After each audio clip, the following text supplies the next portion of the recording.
noches, hermanos. Espero que se encuentren bien. Tenemos el gusto de poder encontrarnos por este medio. Quizá quisiéramos hacerlo en forma personal, pero no podemos por este momento. Pero gracias a Dios porque tenemos estos medios y los estamos usando para la gloria de Dios. En esta noche vamos a tener un tiempo de alabanza y vamos a tener también el mensaje de la palabra de Dios para nosotros. Quisiera compartirles un texto antes de pasar al momento de alabanza. Dice el Salmo 145, justo es Jehová en todos sus caminos y misericordioso en todas sus obras. Realmente cada día experimentamos la justicia de Dios y la misericordia de Dios. Que podamos descansar en esa fidelidad de nuestro Dios y la justicia de nuestro Padre Celestial. Quisiera invitarlos a que oremos antes de pasar al momento de alabanza. Oremos. Padre, gracias, oh Dios, por este día que nos has dado. Gracias por tu misericordia y tu amor. Gracias porque vemos cada día en nuestro andar, vemos tu mano poderosa que muchas veces nos guarda de cosas o nos bendice o nos llama la atención sobre otras, Padre. Gracias porque de ese modo vemos tu paternidad, oh Dios. Padre, gracias por el Señor Jesucristo, quien hizo la obra de redención en la cruz por cada uno de nosotros. Gracias, Padre, por este medio que podamos utilizar para poder reunirnos de esta manera virtual y poder compartir este momento de alabanza y el mensaje de la palabra de Dios. Amado Dios, bendice a cada familia, bendice a los hermanos que se encuentran con problemas. Y Padre, ayúdanos a que podamos prestar atención al mensaje que tú tienes preparado para nosotros. Gracias por tu misericordia. En el nombre del Señor Jesucristo. Amén. Muy bien, como les decía, en esta noche tenemos un momento de alabanza, lo cual le invito a que podamos compartir.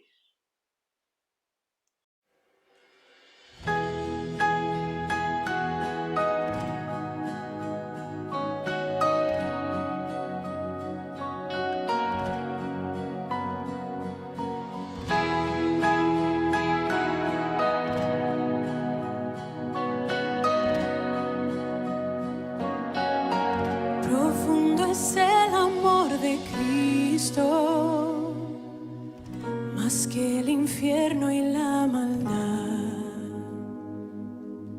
Dejó su trono y su gloria para traernos hacia Él. Más ancho es el amor de Cristo que el foso que nos separó. Me alcanzó en mis tinieblas, solo en Él hay salvación.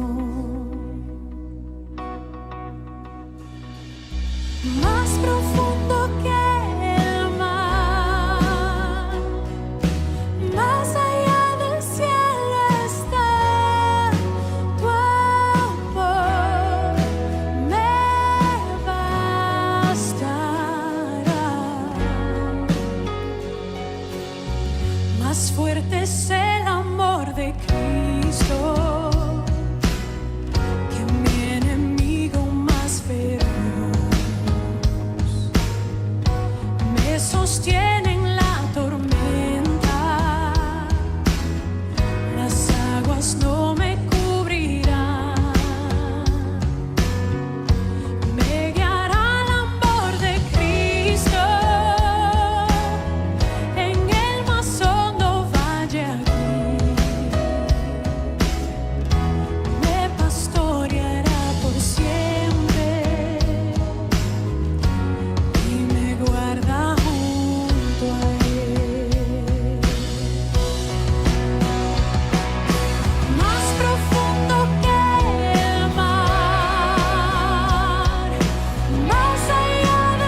más dulce es el amor de Cristo,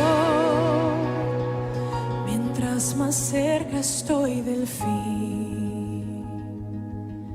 Disfrutaré su amor por siempre, ante su trono estaré. Me llenará el amor de Cristo, al su rostro contemplar. Yo le amaré por siempre, su alabanza cantaré,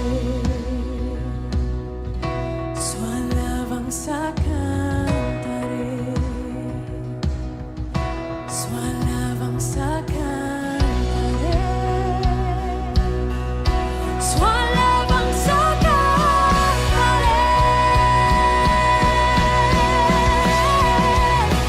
Más profundo que el mar, más allá del cielo está. Oh, oh, me bastará. Más fuerte que la tempestad, venció el pecado y la maldad. Oh, oh, me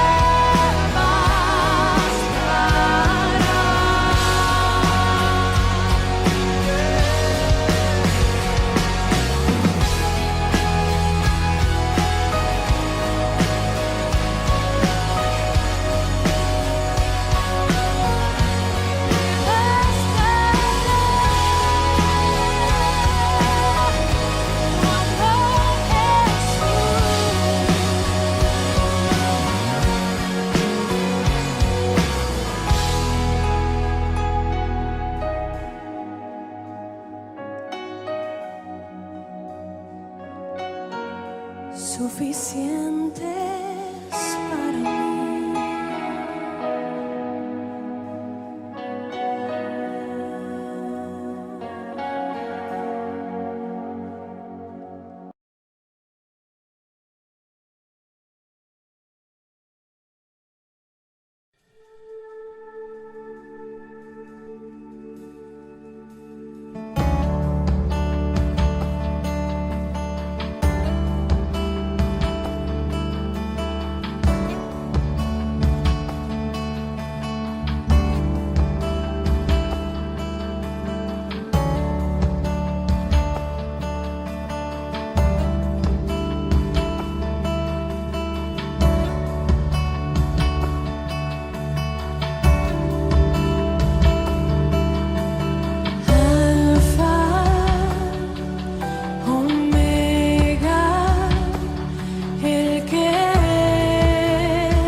Se escucha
Y así, hermanos, después de haber pasado este hermoso momento de alabanza, los invito a que podamos disponer nuestro tiempo, nuestro corazón, para escuchar el mensaje de la palabra de Dios que tenemos el privilegio en esta noche de escuchar. Está escondida con Cristo en Dios, y cuando Cristo en vuestra vida se manifieste, entonces vosotros también seréis manifestados con Él en gloria. Esta teología es parte de la estrategia de Satanás para distraer, confundir y engañar al mundo y así edificar su reino en este mundo. Y voy a saltear, porque es un poco largo. Uno de los primeros ejemplos de esta teología fue el Santo Imperio Romano. ¿Se acuerdan de la Edad Media? Un historiador lo describe de esta manera: la Iglesia de Roma gobernaba el mundo medieval, que es el periodo histórico de la civilización occidental, comprendido entre el siglo V y el siglo XV, entre los años 476 y 1492 de nuestra era cristiana, y todos los poderes del Estado estaban a su disposición: las leyes, las cortes, los impuestos, el gran aparato administrativo, el poder de dar vida y muerte sobre los ciudadanos y sobre los enemigos dentro y fuera del cristianismo. Los papas tenían el derecho único de declarar la guerra a los que no eran creyentes. Todo esto sucedió en la Edad Media, es historia, Y ellos tenían el poder para organizar ejércitos, conducir campañas bélicas y hacer tratados de paz en defensa de los intereses territoriales. Muy bien. Obviamente esto era totalmente contrario a las enseñanzas de Cristo, porque el Señor dijo: mi reino no es de este mundo. Si mi reino fuera de este mundo, entonces mis siervos lucharían, pero ahora mi reino no es de aquí. Juan 18:36. Entonces, esta teoría del dominianismo se le cayó a la Iglesia Católica cuando apareció el movimiento protestante con Lutero, ¿verdad? Ahí se le cayó. Ahora, ¿en qué consiste después, lamentablemente, quienes resucitan esta doctrina del dominianismo, teología del dominio? Es el movimiento protestante. En el año 1940 empiezan a resucitar esta teoría los protestantes. Miren, por ejemplo, lo que dicen algunos de los que están en esta filosofía, la filosofía de este movimiento. Si el pecado, las enfermedades, la muerte espiritual, la pobreza y todo lo demás, que es del demonio, nos dominó anteriormente, ahora, bendito sea Dios, nosotros somos los que dominamos, para que este es el día del dominio. Y un líder del movimiento dijo este disparate: Jesús nos ha dado autoridad y nosotros debemos reclamarla. Y también restaurar, organizar y gobernar en toda la tierra, no solamente en el sentido espiritual, sino a través de toda la parte económica, política y social. Este líder continúa diciendo: Jesús ha sido detenido en los cielos hasta que todas estas cosas sean restauradas bajo sus pies. Él no va a regresar ni puede regresar físicamente a la tierra hasta que la Iglesia le haya impuesto una medida de autoridad celestial en esta tierra. En otras palabras, la esencia de esta falsa doctrina es que la Iglesia tiene que dominar al mundo entero, social, políticamente, económicamente, y cuando tiene al mundo entero dominado y pacificado, entonces Jesús viene a reinar. Ojo, que inclusive hay iglesias de nuestras asambleas que ya están abrazando esta doctrina, negando el arrebatamiento de la Iglesia. ¿Cuál es la estrategia satánica con esta doctrina? Bueno, ¿saben cuál es? Que el creyente saque sus ojos del cielo. Lo contrario a Colosenses que acabamos de leer. Si pues habéis resucitado con Cristo, poned la mira ¿dónde? Donde está Cristo sentado a la diestra. Porque el arrebatamiento crea expectativas celestiales. En cambio, esta teología que crea expectativas terrenales. Acá vamos a ser felices y todo. Entonces, esa es la estrategia satánica. Así que, hermanos, tengamos muy en cuenta estos. Después, si alguno quiere preguntar algo más de esta doctrina, pero ojo que esta doctrina se está diseminando y lamentablemente por algunas inclusive de nuestras iglesias. Ahora veamos el punto muy hermoso. El dueño y Señor viene a buscar a su iglesia. Miren, dijo el Señor, vendré otra vez y os tomaré a mí mismo. Juan 14:3. Primera Tesalonicenses 4:16. Porque el Señor mismo, entonces yo digo, el pastor recogerá su rebaño, el Señor a su iglesia, los sinónimos, ¿no? El esposo celestial a su esposa, el cordero inmolado como resucitado a la que ganó con su sangre. Él mismo vendrá. No enviará ángeles ni ejércitos celestiales. Será la parusía, es decir, su presencia personal. Él en persona glorificada y glorificante. ¿Qué quiere decir glorificada y glorificante? Que al verle a Él, ¿qué pasará? Seremos... ¿Qué pasará al verle a Él? Seremos transformados, o sea, seremos glorificados. Entonces Él mismo viene en persona glorificada, ya está glorificado y glorificante. ¿Cómo se ejecutará esa posesión? Lo vamos a ver ahora paso a paso. El Señor vendrá repentina e inesperadamente. Cuidado con los incrédulos. Si hay alguien aquí sin Cristo que está especulando, bueno, algún día puede ser que venga el Señor. Cuidado, que el Señor viene repentina e inesperadamente. 1 Corintios 15:52. En un momento, en un abrir y cerrar de ojos. ¿Cuánto tiempo involucra un abrir y cerrar de ojos? Es una fracción de tiempo indivisible, instantánea. Hermanos, les pregunto, ¿la conversión es una evolución o es una transformación? Es una transformación, es decir, es algo instantáneo. ¿Y el arrebatamiento de la iglesia cómo va a ser? Aquí lo está diciendo. ¿Qué va a ser? ¿Una evolución o una transformación? Instantánea, tal como fue la conversión. ¿Cierto? Yo escuché el Evangelio, vi que era pecador, vi la sangre preciosa de Jesucristo, confesé mis pecados y dije, Señor, perdóname. ¿Y qué hizo el Señor? Me salvó instantáneamente. No es una evolución que involucra tiempo, un proceso que involucra tiempo, es una transformación. Y el arrebatamiento va a ser también una transformación. Será un rapto, o sea, ¿no alguna trompeta celestial en el seno de la humanidad? Efectivamente sí. Será celestial como fue en el monte Sinaí. No la tocó ningún ser humano, era celestial. Éxodo 19:16. Aconteció que al tercer día, ¿se acuerdan cuando el pueblo de Dios fue frente al monte? Cuando vino la mañana, vinieron truenos y relámpagos y espesa nube sobre el monte y sonido de bocina muy fuerte. Ahí sonó una trompeta celestial para el pueblo de Israel. El rapto será selectivo. El llamado será masivo del Señor a todos sus hijos, pero a la vez será selectivo para vivos y muertos. Solamente los creyentes oirán la voz de mando del Señor. Tomará, por ejemplo, un esposo creyente y dejará a la esposa impía en un matrimonio dividido por la cruz. En una familia, hermanos creyentes partirán y otros hermanos incrédulos quedarán. También solamente los muertos en Cristo oirán su voz vivificante.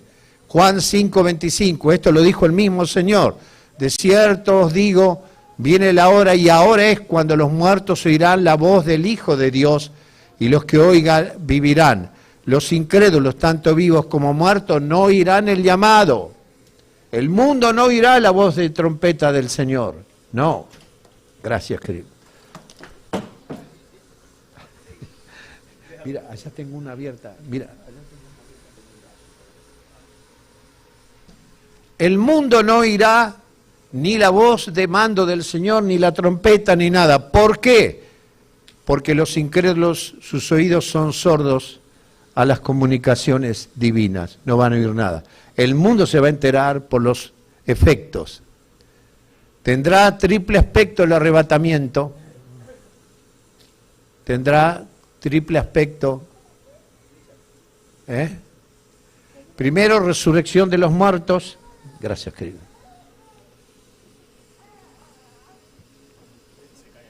Sí, está bien, ahí está, gracias. Primero, resurrección de los muertos. Primero resucitarán los muertos que durmieron en Jesús, o sea, nuestros hermanos creyentes que hayan partido.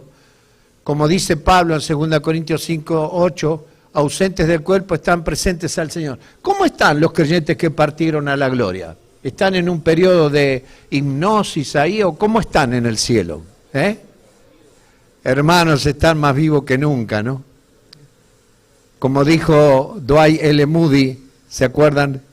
El gran predicador inglés, que era muy famoso, dijo, cuando leáis en los diarios que Moody ha muerto, entonces estaré más vivo que nunca. Y nuestros hermanos están en los brazos del Señor como un bebé en los brazos de su madre, esperando justamente el día del arrebatamiento, ¿verdad? La resurrección de sus cuerpos, Duermen respecto a esta vida, pero el alma está despierta respecto al verdadero mundo, el espiritual, que es la presencia del Señor. Están en su presencia, con espíritu y alma. ¿Qué les falta? El cuerpo resucitado, ¿verdad? Pero falta la resurrección y transformación del cuerpo. Esas almas son traídas por el Señor en su venida y serán unidas a sus respectivos cuerpos resucitados, salvación integral, porque tanto la muerte del impío como la salvación es con espíritu, alma y cuerpo. El hombre es una unidad. El hombre es mortal, pero es eterno. Los muertos serán resucitados incorruptibles, una holosalvación. Holo, el prefijo griego que quiere decir todo, como el holocausto, la ofrenda del todo quemada. Habrá entonces traslación de santos vivos. Luego nosotros los que vivimos, no todos dormiremos, dijo el apóstol, pero todos seremos arrebatados juntamente con ellos, con los creyentes resucitados, con sus cuerpos. Transformación a su imagen. 1 Juan 3:2, seremos semejantes a Él porque le veremos tal como Él es. Y 1 Corintios 15:52, la visión se torna en asimilación. Cuando le veamos a Él, habrá visión con conformación. Y yo puse acá, caerá el velo de nuestro rostro y caerá el velo de su rostro y seremos final y completamente como Él es, inclusive con nuestros cuerpos de humillación glorificados, es decir, semejante al cuerpo de gloria suya.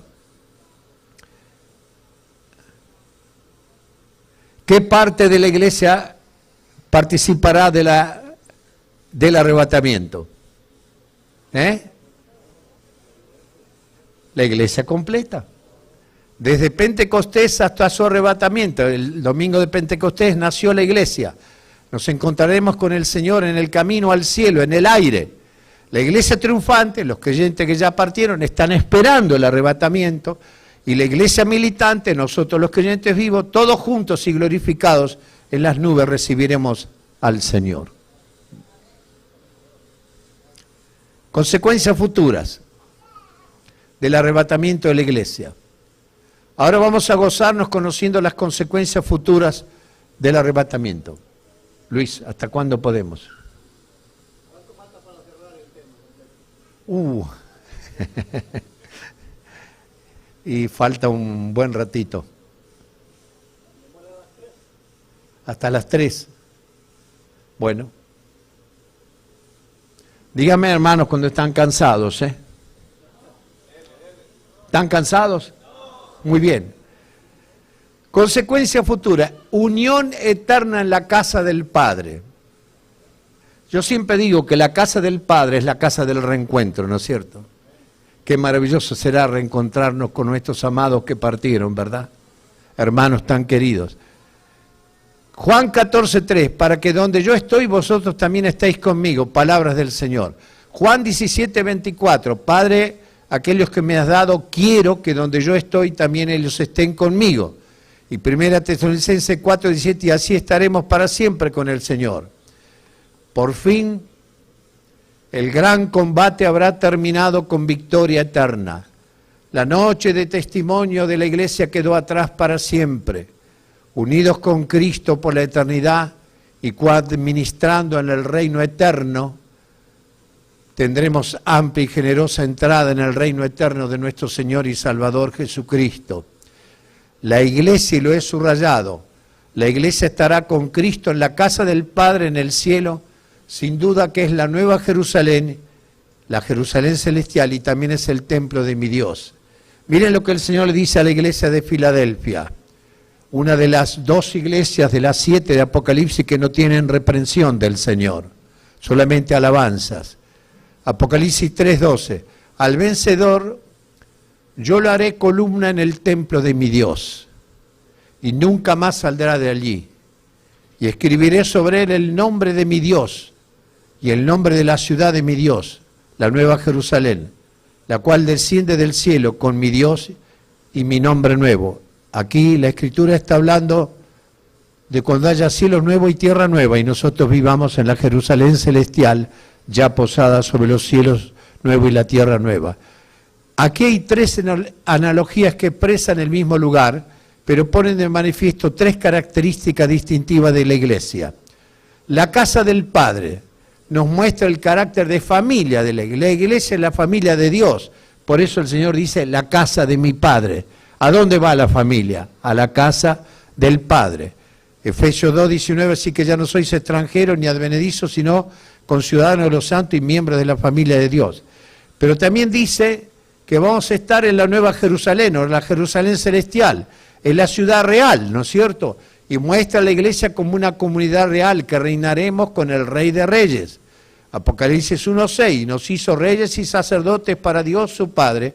Apocalipsis 5:10, nos ha hecho para nuestro Dios un reino y sacerdotes, y reinaremos sobre la tierra, la nueva tierra, la nueva... Y finalmente el templo de mi Dios. ¿Qué carácter de la iglesia demuestra el templo de mi Dios? Muestra a la iglesia como una comunidad de sacerdotes y sacerdotisas. Estaremos adorando al Señor, y nos ha hecho para nuestro Dios reyes y sacerdotes. Entonces la casa del Padre, el templo de mi Dios y la Jerusalén celestial son 3 sinónimos de un mismo lugar, en el cielo para siempre con el Señor. Reinaremos con el Mesías Rey. Y voy a saltear, solamente este punto voy a saltear. Explico algo, nada más. Cuando el hombre cayó en el Edén, perdió la gloria de Dios, por eso estaba desnudo y se dio cuenta, porque primero estaba desnudo y estaba vestido con la gloria de Dios. Cuando cayó en el pecado, ustedes se acuerdan del Génesis, ¿no? Se dio cuenta que estaba desnudo. Pero además perdió la prerrogativa de correinar, porque Dios le dio la orden a Adán y Eva de que gobernaran este mundo. ¿Cuándo vamos a recuperar eso? Lo vamos a recuperar justamente en el milenio y en el reino eterno del Señor. Y es lo que dice esta Escritura. Dios no sujetó a los ángeles el mundo venidero. No. Ahora los ángeles ocupan nuestro lugar administrando con Dios. Pero en el mundo venidero, acerca del cual dice el autor de los Hebreos, estamos hablando, al hombre lo coronaste de gloria y de honra y lo pusiste sobre todas las obras de sus manos, todo lo sujetaste, pero vemos, salteo, pero vemos a aquel que es Jesús, que fue hecho un poco menor que los ángeles, a Jesús, coronado de gloria y de honra. Entonces, en Jesús, el Hijo del Hombre, que restaura los propósitos originales del Trino Dios, ya estamos coronados de gloria y de honra en Él. ¿Cuándo comenzaremos a ejercer ese ministerio eterno que habíamos perdido en el Edén por la caída del pecado? Una vez que seamos arrebatados, transformados por el arrebatamiento, que además se nos dé la recompensa y el lugar que nos corresponde en el reino por el tribunal de Cristo, y que finalmente y definitivamente estemos unidos por las bodas del Cordero en el cielo. Nos vamos llegando, vamos a terminar. La inminencia y nuestro tiempo. Ahora va directamente a cada uno de nosotros.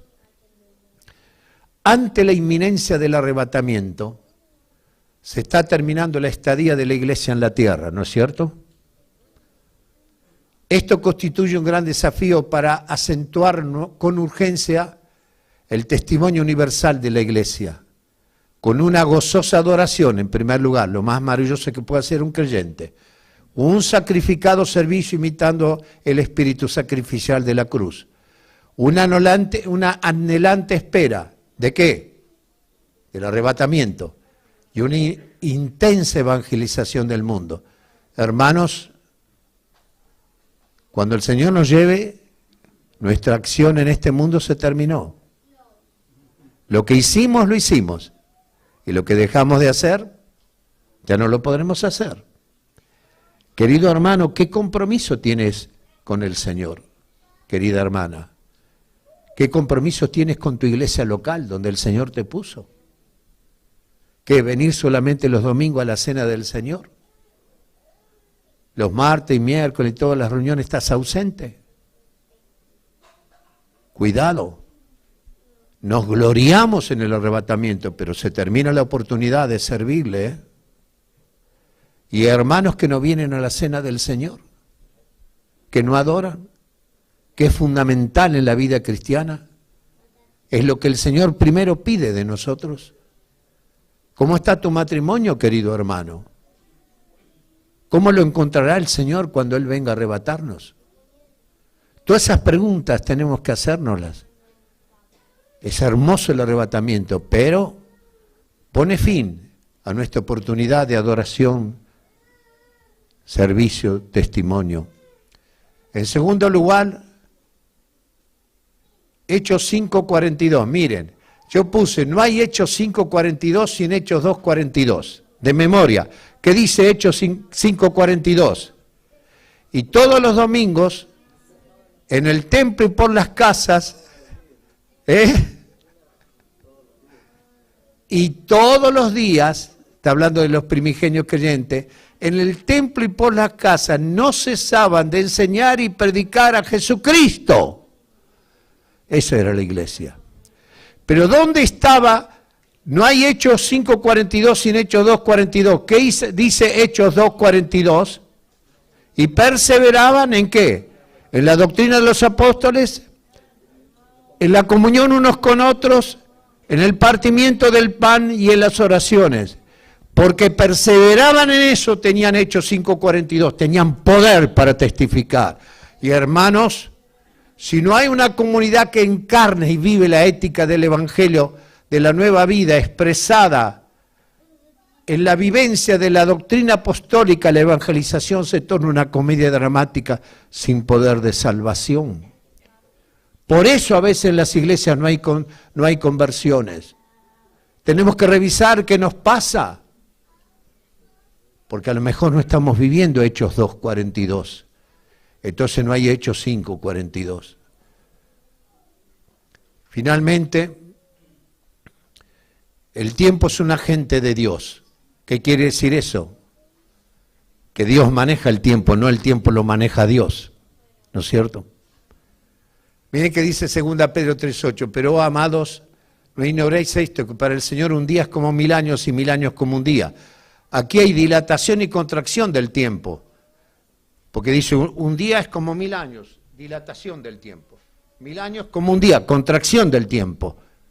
Y bueno, miren ustedes, aquí hay dilatación y contracción del tiempo. La base de la teoría de la relatividad, que el gran sabio alemán, Alberto Einstein, el gran físico alemán, desarrolló la teoría de la relatividad. Y yo digo, ¿a qué universidad habrá ido el doctor Simón Pedro para escribir semejante concepto científico? ¿A qué universidad fue el doctor Simón Pedro? Si era un pescador, ¿a qué universidad fue? A la Universidad de Dios. Mirá lo que está diciendo Pedro, que después este sabio alemán desarrolló la teoría de la relatividad, extraordinario. El tiempo, hermanos, es un agente en la mano de Dios, porque Él no está sometido al dominio del tiempo, Dios no. Primera Timoteo 2:3, esto es bueno y agradable a Dios nuestro Salvador, pues Él quiere que todos sean salvos y lleguen al conocimiento de la verdad. El Señor no retarda su promesa como algunos tienen por tardanza, sino que es paciente para con nosotros, no queriendo que ninguno se pierda, sino que todos procedan al arrepentimiento, 2 Pedro 3:9. La voluntad salvífica de Dios, es decir, el deseo de Dios el Padre es este. Es la salvación universal, es que el infierno estuviera vacío y el cielo lleno pero el tiempo de la salvación se agota y su venida es inminente. Ese es el deseo del Señor, pero lamentablemente muchos no han aceptado el sacrificio de Cristo y muchos ya están en la perdición y muchos irán a la perdición. Qué pena, ¿no? Con el deseo de Dios de que todos estuvieran salvos y ninguno en el infierno, y dio nada menos que a su Hijo Jesucristo para nuestra salvación. La actitud de la iglesia de Tesalónica, esta es hermosa. 1 Tesalonicenses 1:3, acordando sin cesar delante del Dios y Padre de la obra de vuestra fe, miren, obra de vuestra fe, el trabajo de qué, de vuestro amor y de vuestra constancia en la esperanza en nuestro Señor Jesucristo. ¿Qué es esta esperanza? El arrebatamiento. Así vivía la iglesia de Tesalónica. ¿Y cómo os convertiste, dice el apóstol Pablo, a los creyentes de Tesalónica, de los ídolos a Dios? ¿Para qué? Propósito, para servir al Dios vivo y verdadero, no a las imágenes, y esperar de los cielos a su Hijo, arrebatamiento, el cual resucitó de los muertos. A Jesús esperamos, a quien nos libra de la ira venidera. Estamos llegando al final. La expectativa y la consumación del encuentro. ¿Cómo será nuestro encuentro? La expectativa del inminente encuentro con Cristo santifica y potencia nuestras vidas en el presente, como lo dijimos anoche. Todos los apóstoles apelaron al corazón del creyente respecto al rapto de la iglesia. 1 Juan 2:28, ahí está el versículo que yo mencioné. Y ahora, hijitos, permaneced en Él, en Jesús, para que cuando se manifieste tengamos confianza, para que en su venida no nos alejemos de él avergonzados. Qué pena, ¿no es cierto? Que el Señor venga a arrebatarnos en esta tarde y nos encuentre con pecados, por ejemplo, no confesados. ¿Nos dejará en esta tierra? No, porque al verle a Él, solamente al oír el llamado, tendremos un tremendo arrepentimiento. 1 Juan 3, y todo aquel que tiene esta esperanza en Él se purifica ahora, como Él es puro. Romanos 13:12, la noche está avanzada y se acerca el día. Sí, ahora, aquí, en este punto de la historia, debe potenciar y santificar nuestra vida cristiana, esta gloriosa expectativa del arrebatamiento.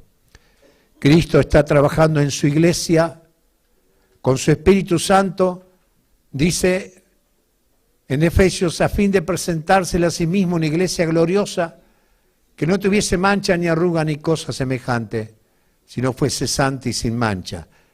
Es decir, que no tuviese mancha ni vestigio del pecado, ni de sus efectos nos quedará, como si nunca jamás hubiésemos pecado.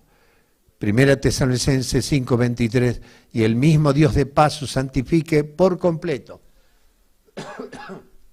Y todo vuestro ser, miren, esto es santificación completa, espíritu, alma y cuerpo, sea guardado irreprensible para la venida de nuestro Señor Jesucristo.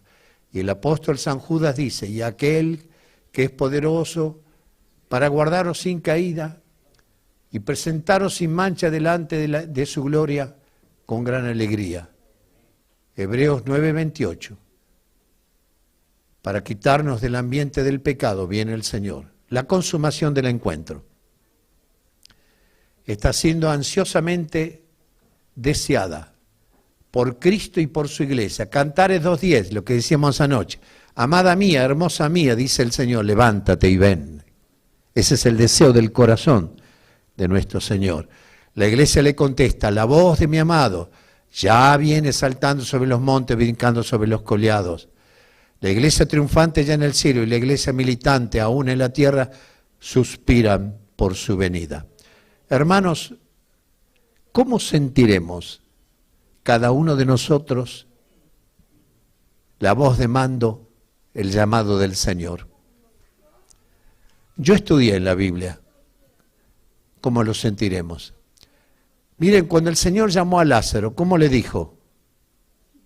Y habiendo dicho esto, Juan 11:43, clamó a gran voz, Lázaro, ven fuera. ¿Cómo lo llamó? Por nombre, personalizado. Dicen algunos autores que si el Señor hubiera dicho, ven fuera sin decir el nombre, hubieran resucitado todos los muertos. Pero el Señor lo personalizó. Lázaro, ven fuera. En la mañana de la resurrección, el Cristo resucitado, pero desconocido, la despertó a María con su nombre. En sus santos labios dijo, María. Juan 20:16, ¿se acuerdan? Personalizado. Y en Apocalipsis 4:1, que empieza la parte profética del libro de Apocalipsis, está Tácito, pero el Señor le dice a Juan, sube aquí, Juan, sube aquí, personalizado. Entonces, conclusión, el llamado será masivo, pero a la vez personal. Cada uno sentiremos nuestro nombre pronunciado por sus labios y nuestra alma emocionada, como nunca antes, dirá, la voz de mi amado, y entrará en una nueva dimensión, la dimensión de la eternidad con Él.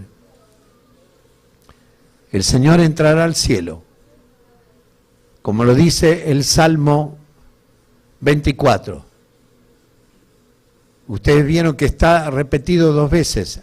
Alzado puestas vuestras cabezas y alzaos vosotras puertas eternas y entrará el Rey de Gloria. Y desde adentro de la ciudad de Jerusalén le pregunta, ¿quién es este Rey de Gloria? El fuerte, el valiente, Jehová el poderoso en batalla. ¿Por qué 2 veces? Porque la primera vez es cuando el Señor resucitado, después de la obra de la cruz, entra al cielo llevado por el Padre. Pero la segunda vez, ¿por qué está repetido? Porque la segunda vez el Señor entrará triunfalmente en el cielo, ¿con quién? Con su esposa, con la iglesia. Y los ángeles celestiales preguntarán, ¿quién es este Rey de Gloria? Y tanto nosotros, la esposa, como los ángeles que no cayeron, responderán, Jehová el poderoso en batalla, el fuerte que ha vencido. ¿Quién fue el primero que se alejó vencido para siempre del monte Calvario, hermanos? Satanás. Ni Satanás con todos sus demonios, que es el príncipe de la potestad del aire, podrá detener e impedir el encuentro del Señor con su iglesia en el arrebatamiento. ¿Que será dónde el encuentro? En el aire. ¿Y quién es el príncipe de la potestad del aire? Satanás y sus demonios. Miren qué interesante. Y la iglesia se encuentra con Cristo ¿dónde? En los dominios de Satanás. Para humillarlo a Satanás y todos sus demonios. Para demostrarle que el fuerte fue vencido por uno más fuerte. Como cantamos, ¿no es cierto? Jesús vencedor y vencido Satán. ¿Cómo termina la Biblia? Esposa que clama por él y esposo que vuelve por él. Apocalipsis 22, 17 y 20. El Espíritu Santo que habita en ella, en la iglesia, aquí en la tierra, y la esposa del Cordero que dicen, ven. Y el que oye, ¿qué tiene que decir? Ven. ¿Es un impío? No, el mundo no puede decir a Jesús, ven. El que oye es cada creyente en donde esté, tiene que decir, ven. Pero dirá, ven si es nacido de nuevo y vive por el poder del Espíritu Santo, en la santidad creciente que provoca la expectativa de su venida. Y vamos a hacer un ejercicio, hermanos. Todos, un ejercicio para todos. ¿Cuál es la respuesta en voz alta al clamor del Espíritu y de la esposa? Yo voy a leer. Ciertamente vengo en breve. Entonces toda la multitud, todos nosotros, los que queremos, somos salvos. Vamos a responder, amén, sí, ven Señor Jesús. ¿Lo hacemos? Ciertamente vengo en breve, dice el Señor. Amén, sí, ven Señor Jesús. Finalmente, llegamos al final. El arrebatamiento. ¿Te vas o te quedás? Como vimos, hay 2 temas culminantes que transitan por todas las páginas del Nuevo Testamento, que ha captado la imaginación de la iglesia militante y ha inflamado toda devoción, con toda devoción el corazón del creyente en cada rincón de la tierra. Estos 2 temas son la cruz de Cristo y la venida del Señor para arrebatar a su iglesia. Uno es el evento culminante de los siglos, ya consumado, la cruz. El otro, su venida, es el suceso que constituye la esperanza bienaventurada del creyente y el dramático e irreparable final para el mundo incrédulo. Uno abrió la puerta del cielo para los pecadores arrepentidos, la cruz de Cristo. El otro cerrará la puerta del cielo para siempre, después que hayan entrado los salvos y quedarán fuera los no arrepentidos para eterna perdición. Voy a aclarar, ayer lo dije, después del arrebatamiento, los que vivieron en esta era de la gracia y menospreciaron la salvación, no tendrán otra oportunidad. Sí, los que nunca oyeron el Evangelio. Ustedes saben, hermanos, que hoy hay muchos más millones de personas que nunca tan siquiera oyeron el nombre del Señor, que los que hemos oído el nombre del Señor y le hemos conocido. Hay una explicación que es la ventana 1040, que ahora es más grande, que dice que mueren por minuto 4.000 personas sin haber conocido, jamás oído el nombre de Jesús. La iglesia no predicará en el mundo entero, la iglesia será arrebatada. Pero eso sí, los que no tuvieron oportunidad en esta era de la gracia, sí tendrán oportunidad de salvación. Y predicarán los 144.000 y todos los convertidos. Y como dicen, esos 7 años de horror, el Evangelio será predicado en el mundo entero. Pero los que se salven, que serán multitudes de judíos y gentiles, ya no pertenecen a la iglesia, pertenecen al pueblo de Dios, ¿verdad? Entonces, por la cruz existe sobre la tierra la iglesia del Señor, y por el arrebatamiento la iglesia será transportada al cielo. Y aquí escribí una pregunta personalizada. ¿Tú te vas con el Señor o te quedás para el juicio? Ojalá todos seamos convertidos y nos vamos con Él. Pero si no, este momento es para que te entregues al Señor y le digas: Señor, hasta ahora he ignorado tu sangre, he pisoteado tu sangre, he ignorado tu amor. Quiero pedirte perdón, yo quiero irme contigo. Aquí hay una profecía para terminar, la profecía sobre Duma. Me dan voces de 6, guarda que de la noche. ¿En qué punto está la noche? Guarda que de la noche. Y el guarda respondió: la mañana viene y después la noche. Preguntad si queréis preguntar, volved a venir. Es la profecía de Isaías dirigida a los idumeos que vituperaban a los afligidos judíos que estaban en la cautividad de Babilonia. Entonces hace una simulación, un ejemplo, como un vigía, ¿no es cierto? El vigía, ¿dónde está? En una parte alta, y mira el horizonte, y le preguntan: vigía o guarda, ¿qué de la noche? Y él dice: veo una mañana que viene, pero detrás de esa mañana viene la noche. Hermanos, aplicados ahora es, el Espíritu Santo es el vigía que dice: cuidado, veo una mañana que viene. ¿Qué es la mañana? El glorioso arrebatamiento para la iglesia. Pero dice: pero veo detrás de la mañana una noche que vuelve. Es la noche de la tribulación y gran tribulación. La mañana es su venida, es el arrebatamiento, y después la noche de la gran tribulación. Si buscad al Señor, buscale de veras, convertíos, venid arrepentidos de corazón al Señor. Terminamos. Y quiero dejar en el nombre del Señor la pregunta: ¿te vas o te quedás? Operadores, allá arriba, el video, por favor. Vamos a ver un video que muestra una realidad preciosa que sucedió en un colegio cristiano donde estaba predicando el profesor acerca del arrebatamiento de la iglesia. Y vamos a ver lo que pasó.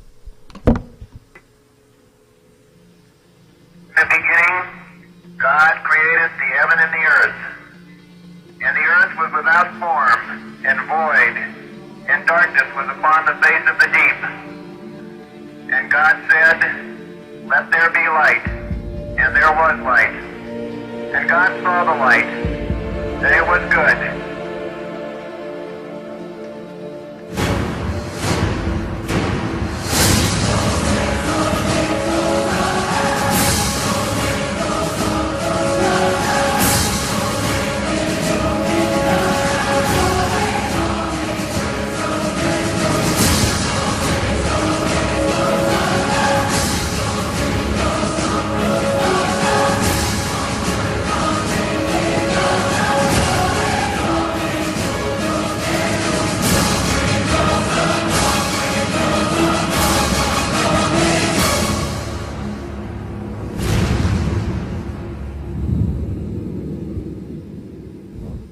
Christ is coming back for his church. The Bible says in Matthew chapter 24 verse 42, "Watch therefore, for you do not know the hour your Lord is coming." I want you to know, church, that Jesus Christ could come this month, or he might come next week, or he could even come...